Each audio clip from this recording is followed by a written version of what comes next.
Como se definió en una clase anterior, la corrupción es el abuso de una función fiduciaria para obtener ventajas o beneficios privados. Es decir, la traición a la confianza depositada en representantes, sean públicos o privados, es el elemento distintivo de la corrupción. En ese sentido, las normas anticorrupción buscan, en último término, la protección de la confianza depositada por numerosas personas en personas que actúan como sus representantes, así como su restablecimiento una vez que ha sido quebrantada. De manera más inmediata, las normas anticorrupción buscan resguardar los siguientes valores principales, todos ellos fundados en el valor último de la confianza.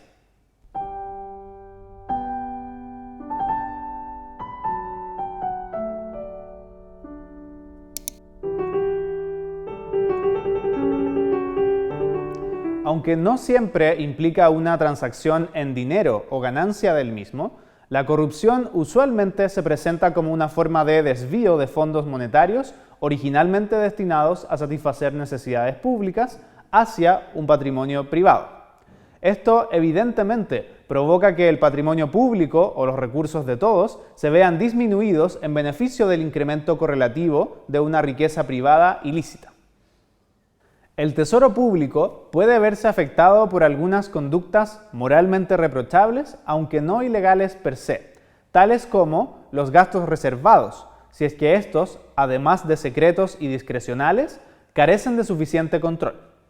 También impactan el tesoro público algunas conductas ilegales tipificadas como delitos en la mayoría de las legislaciones y en la Convención de las Naciones Unidas contra la Corrupción de 2003. Se trata de el fraude al fisco, el soborno y la extorsión. Todos estos actos serán estudiados en una clase posterior dedicada a ellos.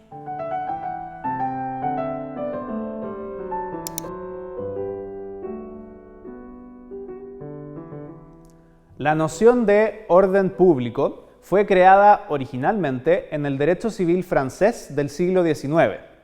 No se trata de la connotación obvia de orden público en el sentido de la ordenada, pacífica y previsible conducción de los asuntos cotidianos en una comunidad política. Se trata más bien de las reglas de buen funcionamiento de determinados ámbitos o instituciones.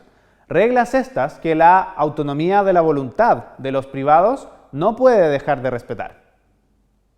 En la esfera del mercado, la expresión orden público económico alude al conjunto de principios y normas jurídicas, o si se quiere, las reglas del juego, sobre las actividades económicas de un país. Este orden público económico tiene al menos tres dimensiones. Primero, regulación del mercado. Segundo, promoción de sus normas, en especial las de libre competencia. Y tercero, protección de los agentes económicos, en particular de los consumidores. En relación al impacto de la corrupción en la economía, hay quienes consideran que ella, si no es desorbitada, puede contribuir a aceitar una excesiva burocracia estatal que asfixia a los mercados e impide su florecimiento.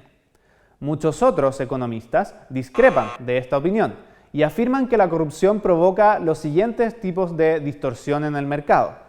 Primero, disminuye la confianza en el ambiente de negocios de que se trate, lo que irroga una menor inversión nacional e internacional.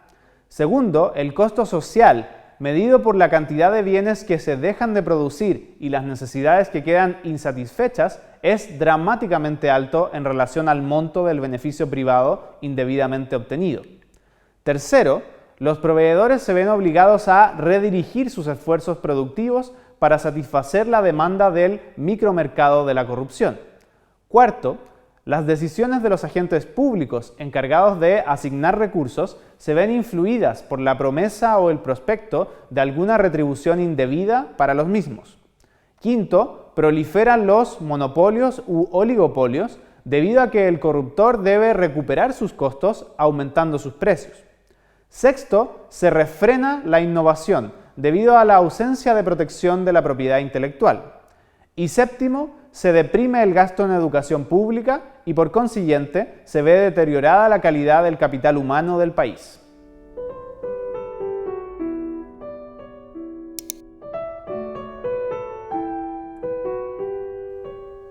La corrupción no solo afecta a los mercados y al patrimonio fiscal, sino que también produce efectos nocivos a nivel político-institucional.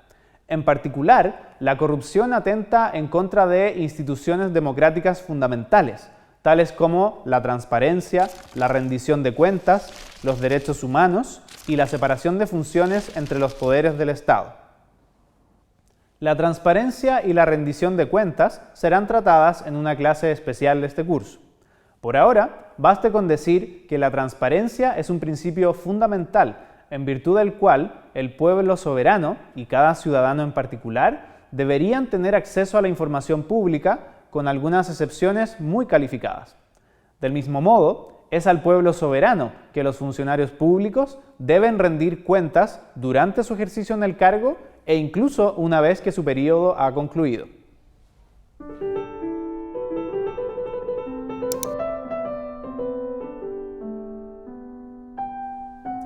Aunque la anticorrupción ostenta una fisonomía propia y no puede subsumirse dentro de los derechos humanos, tiene varios puntos de contacto con este tópico. Por ejemplo, letra A. Para combatir la corrupción resulta fundamental que se ejerzan los derechos civiles y políticos que facultan a las personas a participar de los asuntos públicos. B. La libertad de expresión y el acceso a la información pública son herramientas determinantes para exponer casos de corrupción y mantener a las autoridades públicas, que son mandatarias del pueblo soberano, bajo control constante.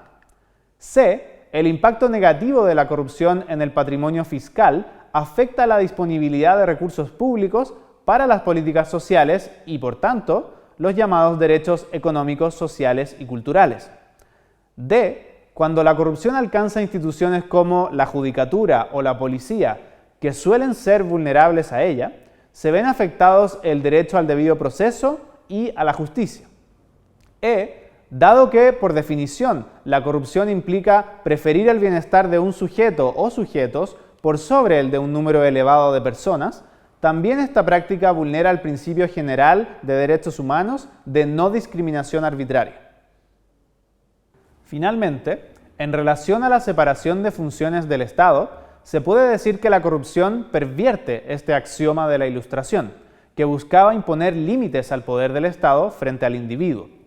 Por ejemplo, un poder ejecutivo dotado de amplias atribuciones, de jure o de facto, puede entrometerse en las decisiones de otras ramas del Estado, como la legislatura en el diseño de las leyes o la judicatura en la resolución de disputas jurídicas, lo cual podría ser calificado también como el abuso de una función fiduciaria para obtener ventajas privadas, en este caso del presidente.